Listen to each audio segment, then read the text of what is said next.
if you do not want to miss the best moments that come out of these raw, completely unplanned conversations that I have with these very interesting people, then make sure you subscribe to this channel, PGX Clips, and press the bell icon top so that you know the next time we post. I don't know if this is public information, so I want to ask very carefully because I want to arrive at something. Do you want to talk about the cast you're bringing together for this? Are you at liberty to say that? So in 2 days, it will be in the public domain. Okay. So we can talk about it. So Sri Ram is...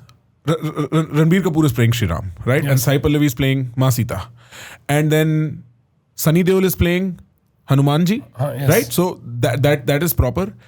I also found out, well, I saw it, that you're putting together A.R. Rahman and Hans Zimmer for the sound design. That's a very under-discussed aspect I don't want to miss on, boss. I heard the sound like, oh my God. Like this in a theater is why theaters were invented. The way it hits you, because there is that sort of added level of pride. It's my history and I'm watching it. Oh my God. I think it's going to steal the show. Beyond all the visual stuff also, the sound is so powerful. So, this is, when they say what dreams are made of. Right. This is my dream moment. Because I grew up obsessing on A.R. Rahman's music as an Indian all that time. And then I moved to Hollywood in, early 2010. Inception comes out. Dark Knight came before that. And I discover Hans Zimmer. And the last 10, 15 years of my life, if I show you my playlist, it's got the best of A.R. Rahman, it's got the best of Hans Zimmer. And I've been listening to that obsessively. So I actually, oddly enough, I take these India-LA flights, which are 24 hours. And as much as I shouldn't say it, I'm not a big movie watcher. I don't watch a lot of movies. Okay, irony. Okay. So, but I love music. So I obsessively listen to music. Like I can be listening to music for 12 hours at a stretch. Because I'm in my thoughts, I'm imagining, I'm trying to think about what we have to do. And the music and the energy from there really gets me going in a lot of ways to sort of think about it. And these two fine gentlemen have been my absolute best. Like, I remember taking a photograph with Hans Zimmer and A.R. Rahman separately as a fanboy moment when I was not even making the Ramayana. Just to know these guys, I was like, man, I've consumed your music. I obsess about it. And then the opportunity for Ramayana comes and I'm like, okay, if that's the vision and that's the world 5,000 years ago, this is not a film where you've got guns firing and tires screeching and planes flying. So we're telling you a story and a time. I want the sound to be the symphony of what that world would have been. Right. The Ravan's perspective, the Ram's theme, the love of Sita, all the various, the devotion of Hanumanji. Like you think about all the different characters in the worlds, and then you've got to create something from a sound perspective that Fits. to me is like, okay, it doesn't exist. So I said to these guys and I said, listen, I don't have a reference. There is no reference to give you. This is brand new. And this is the best you've ever done before. And it's a big statement to tell some of these maestros that you actually look up to. Because I'm like, okay, I'm going to want something that you've never done before. Because that's what this needs. Ramayana came before everything. Right. Yeah, there is no reference. So I want that to be original. I want it to be pure. I want it to be very timeless. And you guys are the best in the world. And touch wood, that collaboration so far, I always joke, I said, Lord Ram is making it happen. Like, it's not me. I've just become the medium. You cannot get these guys together. Why? Everybody's in their own world. Right. What project will it... You need a project to bring them together. No? Sure, right. I see what you mean. Again, it's not money. Yeah, right. It has to be the love of the project. These are not people who you can say, I'll pay you so much, please do it. Right. That's not how they operate. Right. They turn away more work than they accept. Yes. So for them, the inspiration has to be like, why am I doing this? Is this worth my time? Is this worth the world? And I'll tell you this interesting comment that I had from Hans, which has stuck with me. So I met him for the first time on Ramayana. I was trying to give him, I was showing him some of the art and what we're trying to do and what the story is and whatever.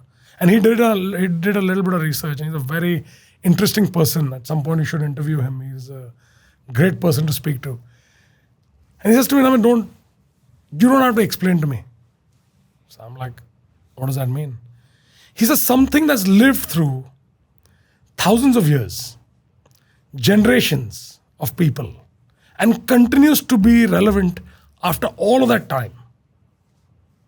You and I don't need to explain it. There's something there is why it is relevant even today.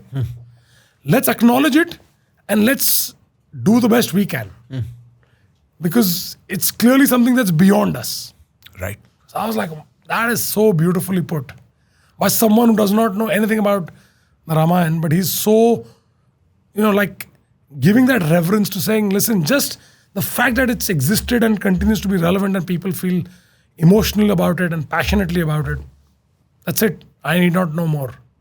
There is a cultural value to timelessness that cuts across human boundaries. Any story that survives 4, 5 to 1,000 years, and that story passed down orally or textually, generation from generation, somehow inserts its structure into our DNA. And so I have almost never found in my very tiny experience that I've told the story of, say, the Mahabharata, or I've told the story of Hanumanji carrying the mountain back, right?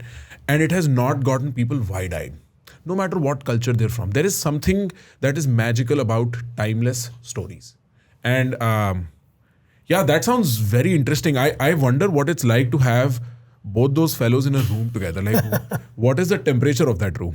Are we talking electricity at that point? Like, what is happening?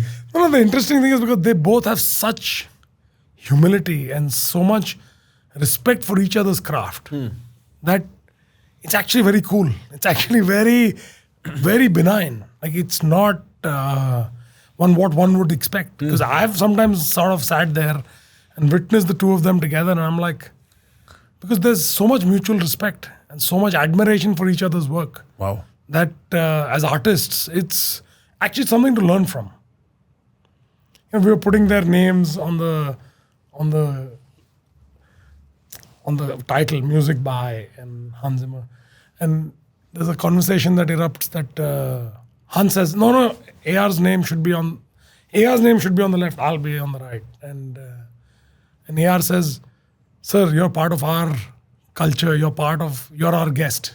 We've invited you into this. So our culture says you come first, I'll come second. That's the Indianness I'm talking about. That, I was like, wow. In the world where everybody fights, even that size of font, if it's slightly small, people are like, make it bigger, do this, change that. Why is my name coming first or second? These are two fine gentlemen who are actually saying to each other. And that's the beauty about why they are who they are. Because they are interested in the creation. It's what they're going to create, not in that, because they know their glory nobody can take. Yeah. They're legends. You can say anything you want. You can't take away what their creation is. That's their superpower. That's who they are. Right. If you are interested in my conversation with India's best, then you can listen to us exclusively on Spotify also. There's a link in the description. Press it. Listen to us as you walk, as you're in the train, as you're driving, as you're working out, as you're flirting. You'll still like it.